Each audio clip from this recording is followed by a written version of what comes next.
Dude, I was just getting ready to launch the boat and an orca just popped up right beside me. I forgot my bait.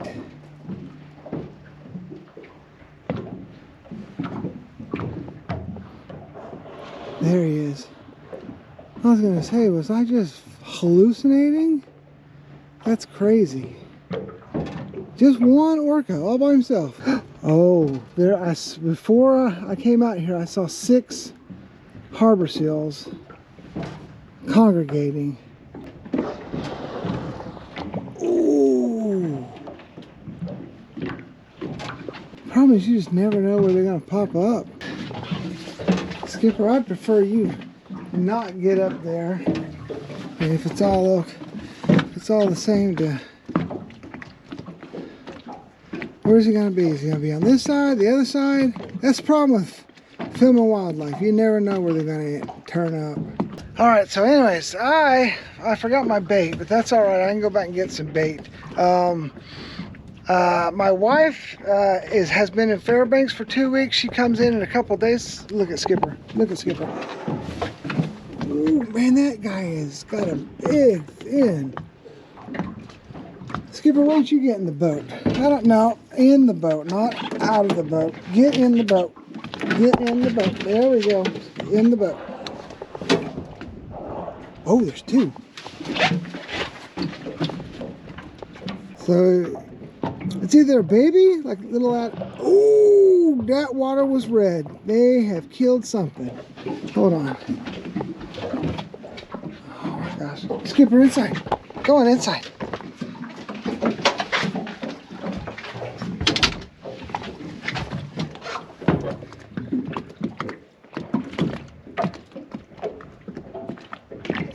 Oh, you guys can't see it, but see right over there, there's a whole bunch of little seals. If I was a little seal, I would hit the shore.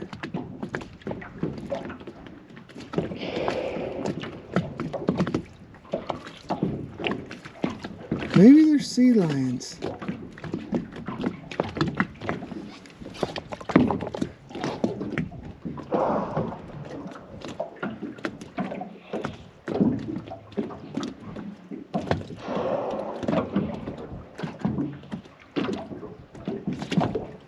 All right, well, they're getting a little bit further away from us, but anyways, I also wanted to say thanks to Brett, aka Redwood.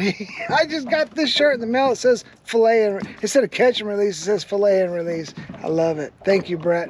Don't send me any clothes. I hardly wear anything but like just a plain t-shirt and whatever. But this was funny, and so thank you. I was supposed to bring bait. I didn't bring any bait, so I'm gonna have to go back, but we're gonna try our hand at getting some halibut today, so wish us luck. Well, that was pretty epic seeing those orcas. I was gonna go fishing today, but I forgot my bait. So there's a big storm coming to town for the next 2 days. I picked my wife up on the 3rd day, so maybe we'll grab a friend and come back out and go do some halibut fishing. I'm gonna drop a halibut skate here since I'm going to town. We'll let it do its thing for 2 days and then pick it up on the 3rd day. The only thing I had was some frozen salmon heads, and I've had them in the boat for soaking, de-thawing in some water. So I'm gonna pull those out. We'll drop the skate, put the heads on those, and hopefully we'll get something.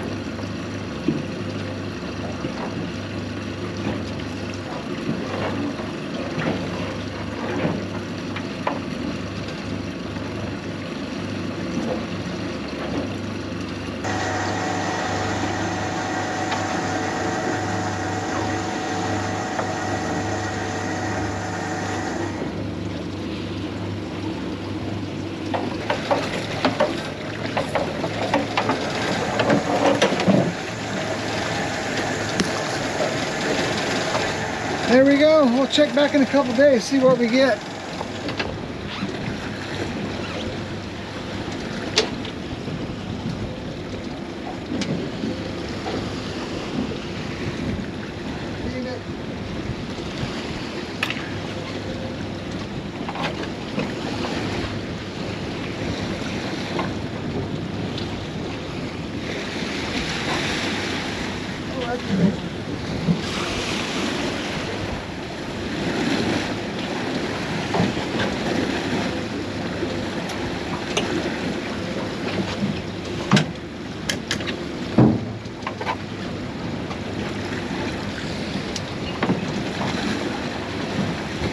Well, we didn't get anything. It's rather little rough today, but still.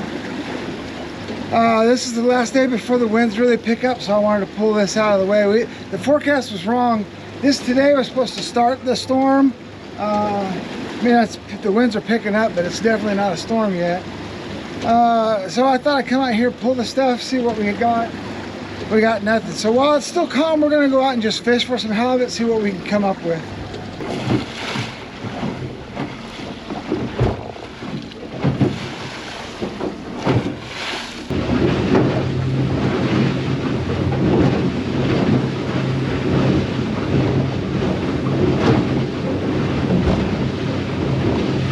Well, we pretty much caught all the salmon that we need, and we didn't go to Sweetheart Creek because we still had sockeye left over from last year. So but I had a bunch of questions on how our setup is when we're trolling for salmon, so I thought we'd go over that real quick.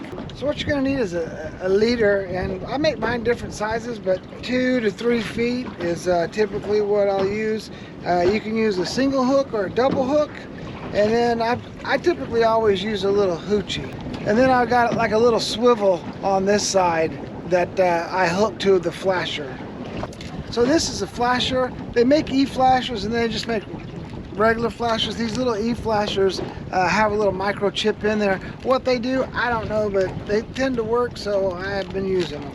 So basically this is gonna hook directly to what you have on your rod. So you'll have a little fastener on your rod, and you'll hook your flasher to your rod, and then you'll hook your herring, your little leader, this thing to your flasher.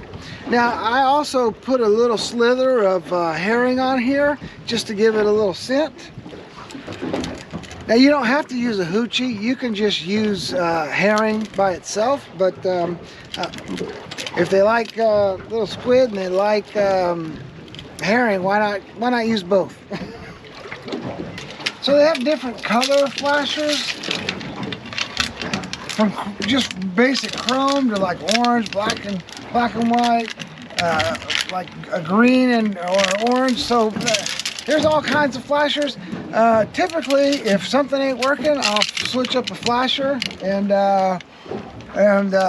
maybe, you know, some days they're liking orange, some days they're liking green, some days they're liking just chrome, some days they're liking black and white. I don't, you know, it's always nice to have more resources at your fingertips, so if they're not biting on one thing, maybe they're biting on something else. Same thing goes with the hoochie. So you've got like pinks, greens, purples, whites, and like same thing with the flashers. If they're not biting on one, just switch it up. Maybe they're wanting something different that day. So when I was talking to Mark Warner over at Doc Warner's, he was explaining some of the science behind it, talking about like at certain depths the fish like certain colors, so that's also something to pay attention to. But sometimes, you know, I can be fishing at 60 feet with the green or 20 feet with the green, and they'll bite. So you know, I mean, I know he's really good at what he does, but I mean, if the fish are biting on one thing at one depth, then just go for it. I don't know if there's any certain right or wrong to doing this. And then that brings us to the downriggers. Now the downrigger is just a tool. You don't even really need to have a downrigger. You can just put a weight on where your line meets your flasher to sink the line down to whatever depth you want. But this is a good way to get your line down to the depth you want. So typically we'll fish anywhere between 20 to 400 feet, and if you're at 20 feet, you'll be fishing like at 10 feet. But it just depends. If I'm in 400 feet, I'm typically fishing a little deeper, like maybe 50 to 60 to 70 foot. But I don't fish hardly anything lower than 70 foot. So it seems to me the higher up you go, the more likely you are to run into pinks, and I particularly don't like pinks, so that's why I try to stay a little bit deeper. So on your downrigger, you're also going to have what they call like a cannonball, and there's a brand name called Cannon, but I just call it a cannonball because that's what it looks like. So the top part will connect straight to the downrigger cable, and then this little clipper here, this thing clips to your line. And then once the fish bites the hook, it pulls the line off of this clip, and that way you're not fighting this ball, and you're just fighting the fish at that point in time. They also make flashers that release as well. I haven't had any luck with them. They tend to break pretty easy, but the thought behind that is that once you catch a fish, it snaps it snaps the flasher off, so you're not fighting with the flasher and the fish, but you ain't fighting. I mean, it's not a huge struggle. So I don't see what the big deal is. I just use straight flashers. Well, we've been here for about an hour. The winds are picking up. I was hoping that this would be a little more sheltered, but it is not. So we are going to mosey our way and try to find a little bit more protected area and see if we can drop a line down again.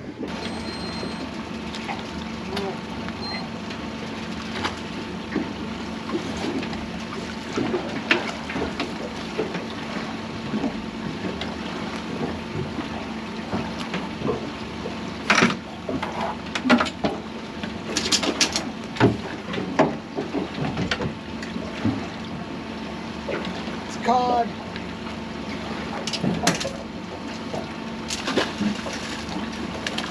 Skipper.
There you go. Let me see. We got one little one. That's a keeper.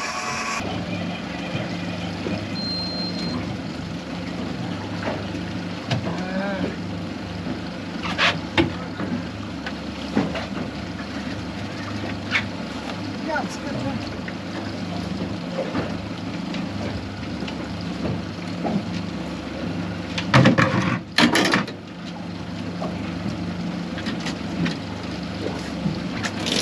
What we got here is a double ugly, or AKA an Irish lord.